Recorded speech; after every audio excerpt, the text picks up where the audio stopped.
So hello my dear friends, I am ambitious Sahil और आज की इस वीडियो में डिस्कस करूंगा एक बहुत ही इंपॉर्टेंट टॉपिक जो कोई भी डिस्कस नहीं कर रहा है। और ये जो प्रॉब्लम है ये सभी बच्चे फेस कर रहे हैं जिन्होंने भी अभी जिनके रिजल्ट्स आए हैं इंटरमीडिएट और सीए फाइनल के, उनको प्रॉब्लम आ रही है आईसीएआई की सर्टिफाइड कॉपीज़ मंगवाने में। तो जो वो गलती कर रहे हैं सबमिट रिक्वेस्ट, जब वो सबमिट पे क्लिक करते हैं एंड में जाकर फिर से रीलोड हो जाता है पेज। तो यही जो प्रॉब्लम है 100% मैं फिक्स करके आपको बता दूंगा क्या आप प्रॉब्लम कर रहे हो। मेरे साथ भी ऐसे हुआ था लेकिन मुझे भी किसी ने बताया नहीं, पर मैंने बहुत ही ज़्यादा टाइम वेस्ट करके मेरे को पता चला कि क्या गलती हो रही है और उसी को टाइम को बचाने के लिए मैं आपको इस वीडियो में हेल्प करने जा रहा हूँ। तो सबसे पहले आपको पता है आरटीआई की वेबसाइट पर आ जाना है जो कि है rtiionline.gov.in और इसका लिंक मैं डिस्क्रिप्शन में भी दे दूंगा, आप सर्च भी कर सकते हो। और उसके बाद आने के बाद ये होम पेज आपके सामने ऐसे खुल जाएगा, सबमिट रिक्वेस्ट पे क्लिक करना है। और उसके बाद जनरली जो बच्चे हैं वो क्या करते हैं, सीधा नीचे जाकर इतना लंबा कौन पड़े सीधा टिक करके सबमिट कर देते हैं। यही तो वो गलती करते हैं। यहाँ पे जो है बहुत ही इंपॉर्टेंट चीज़ उन्होंने लिखी हुई है जिसको आप ध्यान से नहीं पढ़ते हो, वो मैं आपको बताता हूँ। यहाँ पे ये देखो, यहाँ पे जो आप टेक्स्ट में जो लिखते हो ना उसके लिए बहुत ही इंपॉर्टेंट क्राइटेरिया उन्होंने स्पेसिफाई किया कि A to Z ये वाले बड़े वाले कैपिटल लेटर्स लिख सकते हो या स्मॉल लेटर, साथ में 0 to 9 वाले नंबर्स आप यूज़ कर सकते हो। स्पेशल कैरेक्टर्स के लिए स्पेसिफिकली उन्होंने बताया कि यही वाले स्पेशल कैरेक्टर्स आप यूज़ कर सकते हो। आरटीआई का जो आपने टेक्स्ट लिखना है, जो आप लेटर फॉर्मेट में या जो भी रिक्वेस्ट जब आप लिखते हो कि कौन कौन से पेपर्स की आपको सर्टिफाइड कॉपीज़ चाहिए, उसमें आप ये चीज़ें ही यूज़ कर सकते हो। लेकिन बच्चे इसको ध्यान नहीं देते हैं, ठीक है। और 3000 कैरेक्टर्स तक ही होना चाहिए आपका। ये चीज़ों को बच्चे ध्यान नहीं देते हैं जिसके कारण उनकी जो है प्रॉब्लम आ रही है, ठीक है। इसी के बारे में आपको फर्दर डिटेल में बताने जा रहा हूँ। सबसे पहले आप यहाँ पे क्लिक करके बाकी भी डिटेल्स अच्छे से पढ़ लेना और सबमिट पे क्लिक कर देना। तो सबमिट रिक्वेस्ट को क्लिक करने के बाद आपके पास ऐसा फॉर्म निकल करके आ जाएगा जिसको आपको फिल करना पड़ेगा। मैं स्टेप बाय स्टेप आपको बताता जाता हूँ और साथ में ध्यान से देखना, ये मत कहना कि मैंने उसकी वीडियो देखी है तो मैं छोड़ देता हूँ, स्किप मत करना। मैं डिटेल में बताऊँगा आपको कि कहाँ पर आप गलती करते हो, उसको मैं अच्छे से बताऊँगा, आप ध्यान से देख लो। सबसे पहले आपने जो मिनिस्ट्री डिपार्टमेंट सिलेक्ट करना है उसमें मिनिस्ट्री ऑफ कॉर्पोरेट अफेयर्स आएगा। पब्लिक अथॉरिटी में आपका institute of chartered accountants of India आएगा, अगर आईसीआई की कॉपीज़ आप मंगवा रहे हो तो, ठीक है। नीचे आप देख सकते हो ईमेल आईडी लिखोगे, जो भी आपकी ईमेल आईडी है, ठीक है। और साथ में ईमेल आईडी में भी स्पेस मत छोड़ देना, ABC जैसे आपकी नाम है और साथ में स्पेस @ जो जैसे ईमेल आईडी होती है वैसे लिखना उसको। मोबाइल नंबर लिख देना उसके बाद अपना, और मोबाइल नंबर वो लिखना जिसमें वैलिडिटी है, क्योंकि आपको SMS भी आ सकता है, ठीक है। जो भी SMS आना होगा उसी नंबर पे ही आएगा आपको। फिर उसके बाद आप देख सकते हो नीचे क्या आपको गिवन है, नीचे आपको फिर से उन्होंने कहा कंफर्म करो, जो आपने ऊपर लिखी है ना ईमेल आईडी ये वाली, वही आपने नीचे लिखनी है, ठीक है। कंफर्म करना है एक बार और फिर अपना नाम लिख देना है, पूरा नाम लिखना। और साथ में जेंडर आप स्पेसिफाई कर सकते हो, जो भी आपका जेंडर है वो लिख देना, ठीक है। एड्रेस अपना लिखना है आपने, ठीक है, जैसे मैंने ये लिखा है एग्जांपल के तौर पे।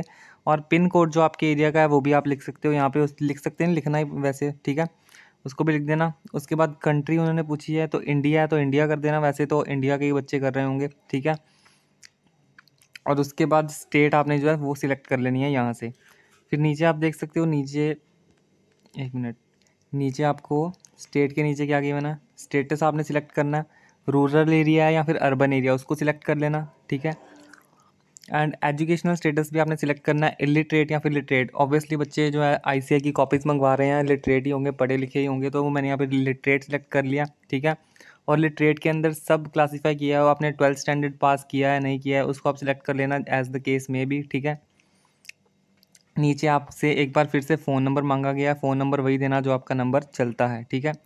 इतना फॉर्म आपने फिल कर लिया। उसके नीचे अब मैं आपको बताऊंगा गलतियां कहाँ पे होती हैं, वो वाला पार्ट बस आने वाला है। सिटीजनशिप आपने यहाँ से सिलेक्ट करनी है, ठीक है। ऑब्वियसली इंडियन सिटीजन ही फाइल कर सकता है, आरटीआई यहाँ पे स्पेसिफाई भी किया गया है, ठीक है। और is the applicant below poverty line, applicant मतलब जो आप पॉवर्टी लाइन से बिलो हो या नहीं, ठीक है। तो अगर आप तो बिलो पॉवर्टी लाइन के हो तो आपने नो की जगह येस सिलेक्ट करना है, ठीक है। यहाँ से आप येस सिलेक्ट कर सकते हो। फिर उसके लिए स्पेसिफिक ये रिक्वायरमेंट्स आ जाती हैं, ये नंबर वगैरह आपको भरना पड़ेगा, एज अ प्रूफ देना पड़ेगा, ठीक है। और अगर आप बिलो पॉवर्टी लाइन नहीं हो तो यहाँ आपको नो सिलेक्ट कर लेना, मैंने नो सिलेक्ट कर दिया, ठीक है। इतना समझ आ गया, यहाँ तक तो ठीक है, इतना तो बच्चे चलो कर लेते हैं। गलती कहाँ पे आती है, हो सकता है कहीं ऊपर भी गलती करते हो, गलती मेन जो आती है ना वो गलती आती है यहाँ पे या यहाँ पे, ये जो आप देख रहे हो ना, या तो यहाँ गलती आती है या तो सपोर्टिंग डॉक्यूमेंट में गलती आती है। ठीक है, मैं वही आपको बताने जा रहा हूँ। पहले देखो ये जो सपोर्टिंग डॉक्यूमेंट है ना, ये ओनली 1 MB तक का होना चाहिए। अगर 1 MB से ऊपर का है तब भी हो सकता है आपकी सबमिट रिक्वेस्ट ना हो रही हो, ठीक है। और साथ में उन्होंने इसके लिए स्पेसिफिक कंडीशन बनाई हुई है कि PDF फॉर्मेट होना चाहिए। आप JPG PNG वगैरह मत करना, इसलिए हो सकता है आपकी इसलिए ना हो रही हो।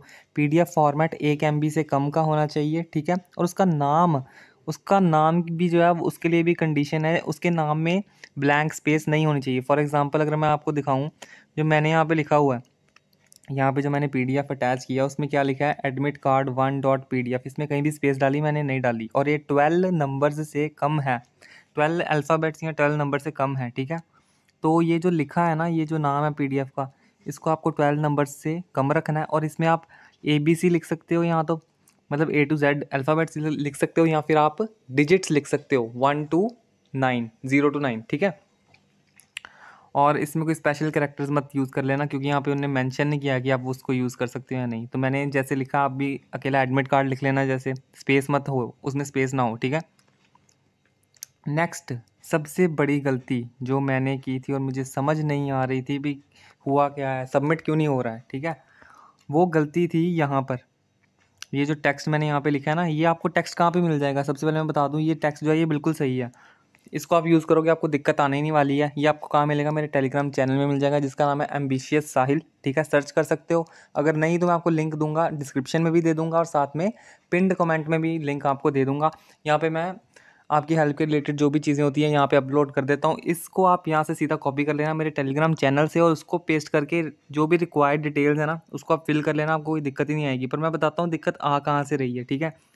फॉर एग्ज़ाम्पल ये देखो, यहाँ पे मैंने किया गया था कि ये जो स्पेशल कैरेक्टर यहाँ पे ना, पहले ये ध्यान से पढ़ो, ये जो लिखा है यहाँ पे लिखा है कि इस टेक्स्ट के अंदर ना आपने A to Z बड़े वाले यानी कैपिटल लेटर्स लिख सकते हो, या स्मॉल लेटर्स लिख सकते हो A to Z, या नंबर लिख सकते हो 0 to 9, ठीक है। इतनी तो समझ आ गई है। लेकिन ये जो स्पेशल कैरेक्टर्स है ना, पंगा पड़ता है यहाँ पे।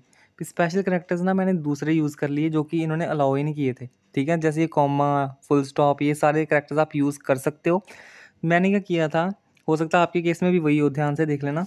मैंने यहाँ पे जो फादर नेम मैंने अब चेंज करके लिखा हुआ है ना, मैंने यहाँ पे कर दिया था अपोस्ट्रोफी S, फादर्स नेम करके मैंने ऐसे डाल दिया था, ठीक है। जिसके कारण क्या हो रहा था, अगर आप ध्यान से देखो, एक मिनट, यहाँ पे अगर आप ध्यान से देखो, यहाँ पे आपको कहीं भी अपोस्ट्रोफी की उन्होंने ऑप्शन दी है लिखने की, नहीं दी ना, इसलिए आपकी सबमिट रिक्वेस्ट नहीं हो रही। मेरे जहाँ तक मेरे को लगता है आपका भी 99.99% यही दिक्कत होगी, आपने भी कोई ऐसा स्पेशल करैक्टर यूज़ कर लिया।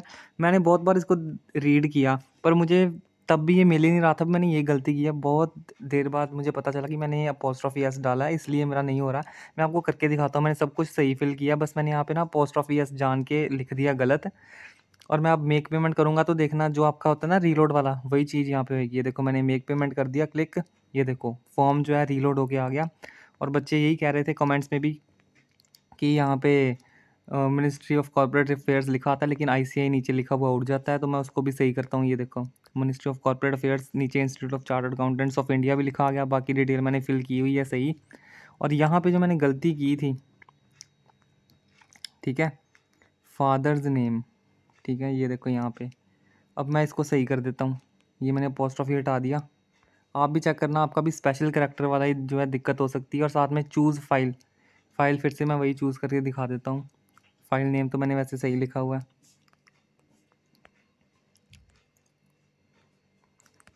ये देखो।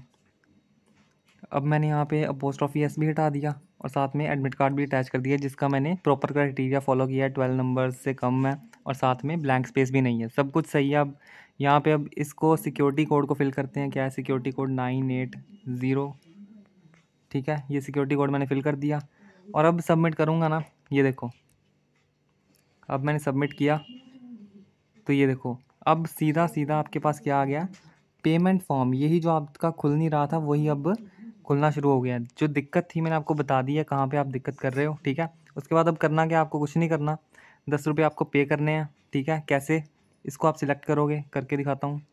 ये देखो इसको सिलेक्ट करोगे, internet banking, credit, debit card, जहाँ लिखा है पेमेंट मोड पे, ठीक है। और पेमेंट गेटवे को जब आप क्लिक करोगे ना, और फिर उसके बाद में क्या करना है, पे क्लिक कर देना। पे क्लिक करोगे तो उसके बाद आपको सीधा पेमेंट गेटवे पर ले जाएगा, ठीक है। और यहाँ पे आप क्या कर सकते हो, नेट बैंकिंग ये वो जो भी आपने करना है उसको आप यूज़ कर सकते हो। फॉर एन एग्जांपल हम ले लेते हैं, अगर आपने यूपीआई करना, यूपीआई पे क्लिक कर देना, ठीक है। और उसके बाद मैं आपको बताता हूँ, आपने नीचे जाना है, यहाँ पे लिखा है प्लीज़ सिलेक्ट वीपीआई या फिर क्यूआर कोड। क्यूआर कोड को आप सिलेक्ट कर लेना और यहाँ पे आप अपने दूसरे फ़ोन से जहाँ पे आपका कोई वॉलेट है, ई वॉलेट जो भी है, वहाँ से आप इसको स्कैन करके पेमेंट कर देना। और उसके बाद थोड़ी देर वेट करना, 1-2 मिनट में ये पेज अपने आप रीलोड हो जाएगा और आपको एक रिसीप्ट दे दी जाएगी, एक कन्फर्मेशन दे दी जाएगी कि ये आपकी जो है आरटीआई फाइल हो चुकी है। और ये टाइम भी यहाँ पे लिखा आता है, इतने टाइम के अंदर करना होता है, नहीं तो ये पेज रिफ्रेश हो जाता है, आपको दोबारा से सारा कुछ करना पड़ेगा, इतने टाइम के अंदर पेमेंट कर देना, ठीक है। आई होप आपको ये वीडियो बहुत अच्छी लगी होगी, मैंने आपकी सारी प्रॉब्लम सॉल्व कर दी है, जो कि बाकी चैनल्स पे नहीं, ऑब्वियसली कहीं पे ये वीडियो डली नहीं है, तो मैंने कहा आपकी हेल्प की जानी चाहिए, तो इसलिए मेरे चैनल को सब्सक्राइब जरूर कर देना, वीडियो को लाइक और शेयर जरूर कर देना। मैं सीए के रिलेटेड बहुत ही इंपॉर्टेंट चीज़ें और अच्छी अच्छी मोटिवेशनल वीडियोज़ भी लाता रहता हूँ। So thank you guys, bye bye.